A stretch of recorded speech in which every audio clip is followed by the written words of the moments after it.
Guys, first of all visit chatgpt.com. I will type chatgpt.com and it will show me this page, and it says that login, sign up or stay logged out.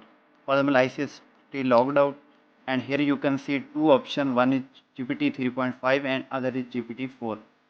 So we need GPT-4 off. So I will select this option, sign up for ChatGPT Plus. I will click on it, and here it says that sign up or login.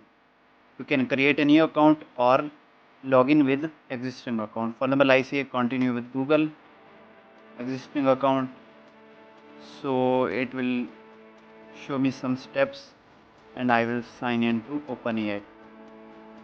Here I will select my name and my birth date and will click agree. It will process and redirect me to this page. Here you can see that ChatGPT ask anyway some information. For example, I will check that is this ChatGPT 4 or ChatGPT 3.5. So I have a prompt, I will copy it and paste it here.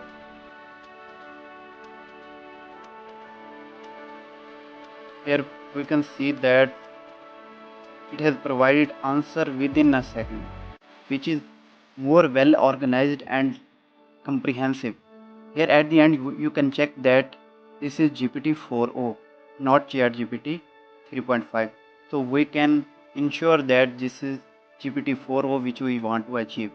And one other thing is that in GPT 4 you can add any file. For example, I will click on add a new file and it will show me all files. Mean I can add audio, video, image or PDF, anything, any type of content I can add and then ask question about it. So this was it.